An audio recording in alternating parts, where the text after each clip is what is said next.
Okay, so I'm going to go over 2 or 3 examples in this video. They're all essentially the same problem. They relate to this idea of continuity. And they're all the later problems from section 1.1. So I'm going to start with number 12 from 1.1 as an example. So again, the concept here we're looking to work with is continuity. We've got a function. It's defined as a piecewise function. And the piecewise functions are those that, you've got maybe 2 or more rules, and the rule that's dictating the behavior of the function is determined by a specified interval of the x-axis. So for anything, any input value of x less than 4, x minus squared, I'm going to draw a graph here real quick, but x minus, you can do this in the calculator, by the way, get the graph. But x squared minus 7 is the rule that would determine the function's behavior. And then for any value of x that's larger than 4, negative x squared plus c is the rule that would determine the function's behavior. So just to visualize what this looks like, again, you can type in x squared minus 7 just to get an idea what that looks like graphically. But hopefully you recognize it as a parabola facing up that has been translated down 7 units. So it essentially looks something like this. It's my best drawing of that parabola. It got translated down 7 units, right? It would have been here, but it got moved down 7 units because we subtracted 7. The whole parabola shifts down. So if you plug in x squared minus 7 to your calculator, you should essentially get something that looks like that. Essentially, I guess that's a rough drawing. Now, we know this function's only defined for values that are less than 4. Right? So if you can imagine the vertical line x equals 4 right here, and by the way, if you plug in 4 into this first x squared minus 7, you're going to get 16 minus 7, which is 9, right? 16 minus 7 is 9. So we'll say that the point 49 maybe is about here, right? Maybe that's the 0.49, and if you notice, the function's not actually defined at the 0.4, right? It doesn't say less than or equal to 4. It just says less than 4. So we'll use an open circle to demonstrate that. Now, if you look at negative x squared plus c, if you consider what negative x squared looks like, actually, just independent of adding c. Negative x squared, we know it's an upside down parabola. It looks essentially something like that. Now, this particular parabola is only going to exist to the right of 4, right? It says only valid if x values are larger than 4. And again, it doesn't include 4. So this plus c becomes, well, what's it going to take, if possible? By the way, let me get rid of the piece of this function that doesn't exist, right? It only exists to the right of that value 4. And let's see, if we plug in 4 with independent of the c, we're going to get negative 16. So we'll say it's down here somewhere. I fix my drawing just a little bit. Oops. Hopefully I didn't make it too much worse. Okay. And we'll say that's the point right there. That's the negative 16. Now that plus c, remember, and when you add value to a function, the same way that minus 7 brought the parabola down, that plus c is going to move a function up and down, move it. The same way the minus 7 brought it down. We want to add a value to close this gap here, right?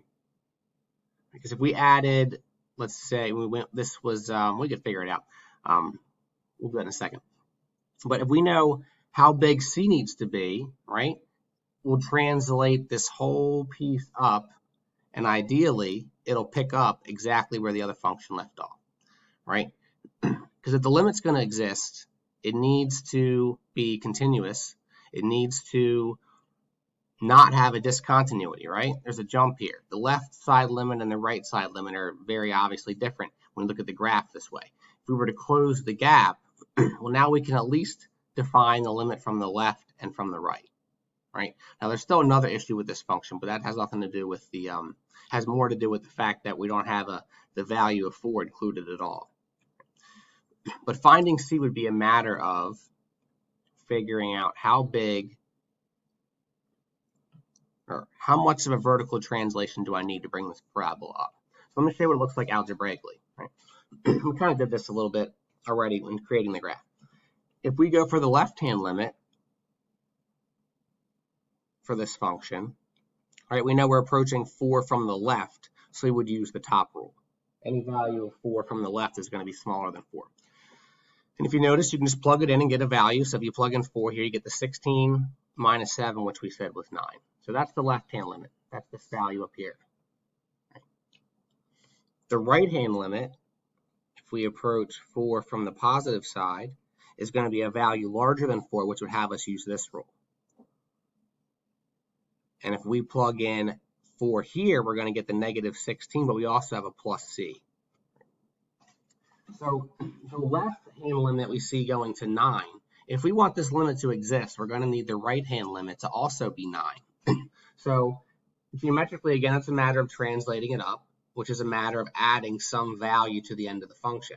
So what's that value need to be? Well, if these limits are going to match, then it just becomes a simple equation that you solve here for c. So if we add 16 to the other side, that should be 25, which means c is 25. Now, the tricky part about this problem is that even though now we can have a left-hand limit that makes the function 9, if c was 25, then we could say, hey, the right-hand limit is also 9. Oh, in this case, it only wants the limit. I'm sorry, so there is no issue. I thought it was going to ask about if the function is continuous or not. So since this problem's not asking about continuity, I'm not going to speak any more on it at this point. We just need the limit to exist. So remember, the key with the limit existing is the left-hand limit and the right-hand limit need to be the same. In order for that to happen, we had this constant here, which we just algebraically determined needs to be 25. So 25 is the number here, large enough to close this gap, right? Connect the tail of this, what was an upside down parabola, with the end of this x squared minus 7. Okay, so that's hopefully a helpful problem. Let's take a look at one more since I have some more time. These are all just asking for the limit. Okay, so these are 1.1 questions, that's why. Okay, this is basically the same problem. Let's see if, I guess they all are kind of the same, aren't they? Well, hopefully that first one I did helped. Because I already spoke on it, I'm going to do this quickly as well, just to show you, outside of all the conceptual stuff I try to do graphically and doing this and that, you really can actually process these problems pretty quickly. Maybe the more tricky part is, again, conceptualizing them. But all you really got to do is you plug -3 into the top rule, and you would consider that the left side limit for -3. When you plug it into the top rule, you get 9 minus 10 is -1. Then you take -3 and you plug it into the bottom rule. And that will be considered the right-hand limit. If you plug -3 into the bottom rule, notice this negative sticks around because it's on the outside in front of the x. So you're actually going to get a -9 out of this. And then you have the plus c option. And then again, for the limit to exist, since the left side and the right sides need to match, it's just a matter of solving that equation. So c is going to be 8. Hopefully that helps. I will talk more about these types of problems, and I did mention continuity. I'll talk about that as well in class on Wednesday. Hopefully that helps, and if anyone would like to explore anything further, ask me any questions, let me know. Thank you, bye.